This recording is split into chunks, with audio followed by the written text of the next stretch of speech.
Hej Merete. Hej Ditte. Tak fordi du har lyst til at møde op i dag og snakke lidt om Human Design Reader, uddannelsen, som du har været med på. Selvfølgelig.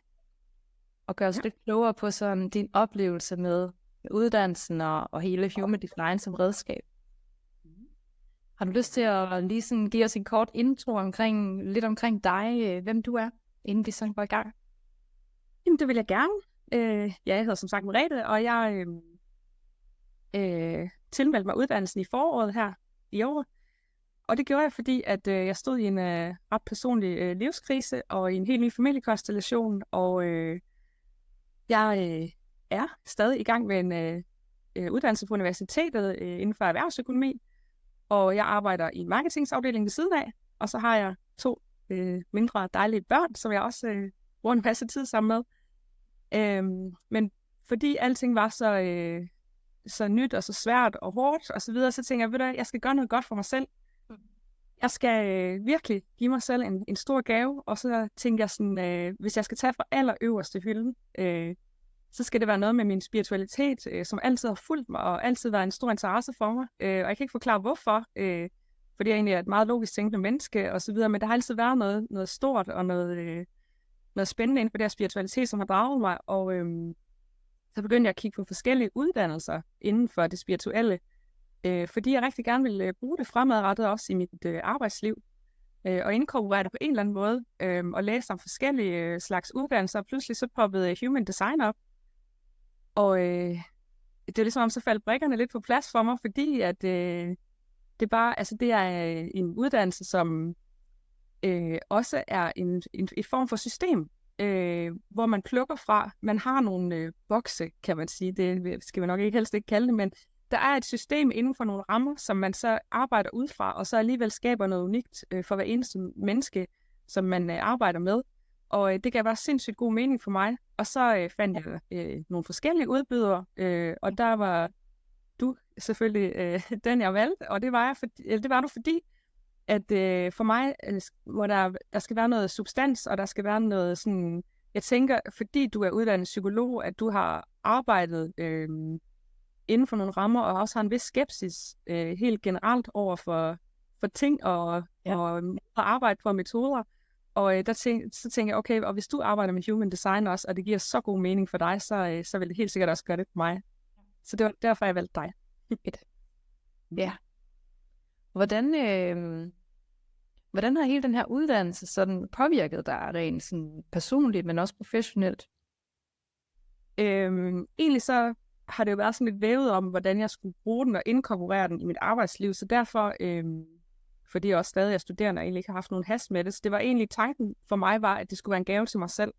Det skulle være så jeg forstår mig selv bedre som menneske, på et helt andet plan, og derfor fik jeg også lavet en 1-til-1 hos dig, allerede en af dine gang, eller en reading, og mig selv en af dine gang, og det gav sindssygt god mening, det hele, hvor jeg tænkte sådan, bare allerede det har virkelig givet mig en dyb forståelse af mig selv, og så blev jeg selvfølgelig sådan, det skal jeg da også vide om mine børn, det her, altså det er min pligt som mor at vide, hvordan mine børns energi og flow og autoritet og så videre er. Det begyndte jeg jo på ret hurtigt, jo mere viden jeg fik at bygge på og sætte sammen omkring mine børn også, og det har været helt vildt givende. Ja. Så det var egentlig der, jeg tænkte, at det skulle være lidt en gave til mig selv, hvis ikke det blev andet.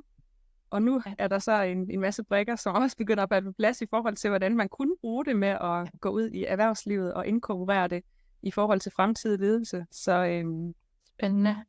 Ja. Så det startede som noget, du gav til dig selv, siger du, for at forstå dig selv dybere. Ja. Og så gav det dig alligevel også nogle brikker til arbejdslivet, som som jeg kommer til at bruge som en stor del af mit arbejde fremover. Det er der ikke nogen tvivl om. Ja. Det er dejligt. Hvordan var din oplevelse så, Merete, med at være på den her uddannelse? Også det her med, at den er online, og måden, der er struktureret på. Hvordan var det for dig? Jamen, det var helt perfekt for mig, fordi jeg jo går på studie og har et arbejde også, og de her børn her, som jeg også skal hente og bringe, og så videre. Så der var en løsning, og det var online, og det var, når børn er blevet puttet om aftenen, og så sad jeg og kaster mig over min lille passion her. Ja. og læst en masse human design, og det har bare været helt, helt fantastisk. Så er der nogle dage, så er der en, der vågner, og så videre, så sætter man på pause, og så går man videre, når der er tid til det, og det har været super fleksibelt. Så har der været nogle perioder, hvor jeg ikke har så meget forelæsning og så videre, så kan man måske tage en hel dag ud og sætte sig med det, og vi har jo haft, vi har mødtes lidt online også, et par gange, eller 3 om formiddagen, og det har været super for mig også, at det lå lige der, og det kunne jeg sagtens flette ind i min fleksible hverdag. Ja. Så det har været super nemt at gøre det på den måde for mig faktisk. Ja. Det har passet. Så du har ikke savnet, at der har været en masse live-undervisning og mødegange? Og... Nej, slet ikke. Altså, de har været fantastiske, dem vi har haft. Det var virkelig hyggeligt og givende, og også at høre, hvordan de andre får det ind, og hvad de vil bruge det til. Og, altså, vi er alle sammen så forskellige, men har den her passion til fælles, og det er bare fedt at mærke.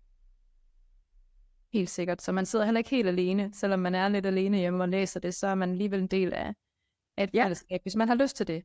Så man det er præcis.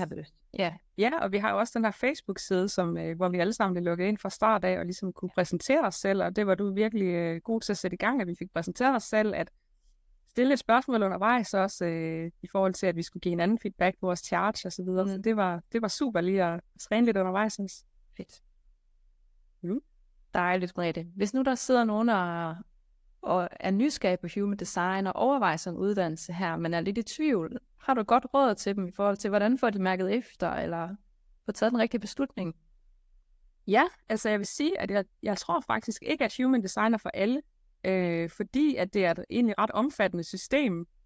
Der er jo 64 gates og 36 channels og så videre, og man er nødt til at kende dem alle sammen, for ligesom at kunne lave et design. Ja. Og man skal ikke kunne dem udenad, det er jo nok ikke lige der, vi er, men man skal i hvert fald have en forståelse for dem, og man skal have en ro til at sætte sig ind i det hele og tage det hele ind. Ja. Så jeg vil sige, at det skal være for dem, som virkelig har en passion for det, og føler, at det er det rigtige for dem, altså hvor man virkelig kan mærke, at human design kan gøre en forskel for mig, fordi det har de her rammer. Altså jeg skal ikke bare tage noget ned oppefra, eller hvordan man nu ellers kanaliserer, men at man sidder med det her værktøj, og så bygger på nogle faktuelle informationer. Ja. Og arbejder ud fra det, og det føler jeg virkelig, det er det, jeg kan. Og så skal man også finde ud af det her med, hvordan lærer jeg bedst? Er jeg rigtig god til bare at sidde og lytte? Kan jeg godt lide at læse? Fordi der er der også rig mulighed for. Eller som jeg har gjort, at jeg er sådan en, der lærer ved at skrive. Jeg har transkriberet rigtig meget af uddannelsen.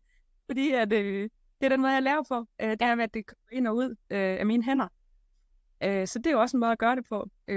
Så det skal man også lige overveje, inden man går i gang, tror jeg, hvordan man vil håndtere det, fordi man har flere muligheder. Ja, og absolut finder man også ud af det undervejs, man kan prøve lidt af, ikke også? Skal jeg læse først? Ja, helt klart. Først. Det er også meget forskelligt, hvordan I gør det, ikke? Ja, virkelig forskelligt. Flere gange, eller... Ja.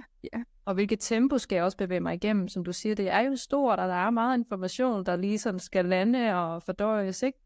Ja, lige præcis. Og jeg har så også øvet mig ret meget undervejs på venner og familie, og prøvet at lave nogle charts og arbejde med deres design. Og det har så gjort, at selvfølgelig er det unikt for alle, men hvis der er et eller andet, der er virkelig sådan udbredt, for eksempel min mor, hun sagde sådan, ja, det er nemlig rigtigt, jeg har de der madpakker med energi der, fordi når det bliver aften, jeg kan ikke mere, jeg er færdig, og der er ikke mere at give af, og sådan er det bare, jeg kan ikke lige hive mig selv op igen, eller senere, eller du ved et eller andet, jeg skal bare lige, eller lave et eller andet sjovt, eller et eller andet, der er lukket.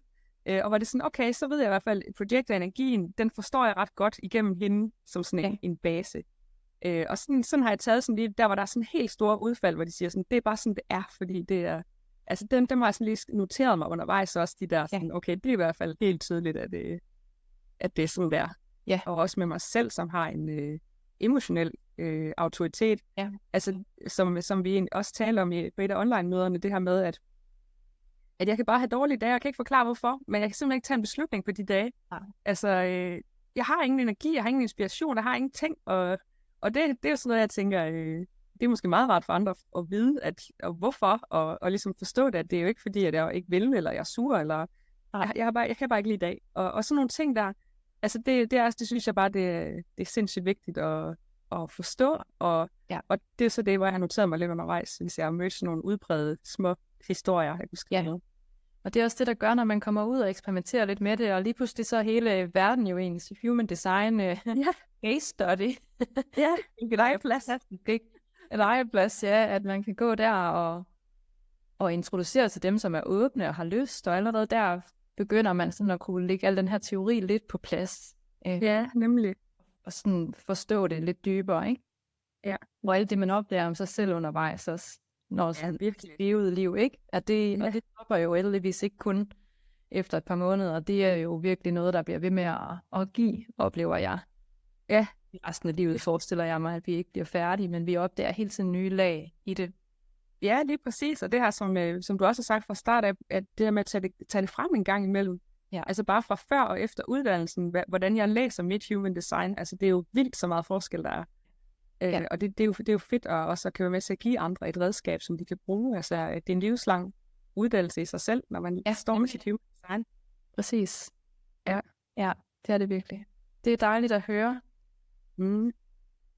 Og vi kunne snakke meget mere om det. Ja. Ja. Ja. Men det har i hvert fald helt klart givet nogle gode perspektiver til dem, der lytter med til uddannelsen her, og hele rejsen med human design. Hvem er det for, hvem er det måske ikke for, og hvad kan det give rent personligt, men også professionelt. Ja. Så jeg vil i hvert fald sige tusind tak, fordi du ville stille op her og svare på lidt spørgsmål. Selvfølgelig. Stor pris på. Det var så let.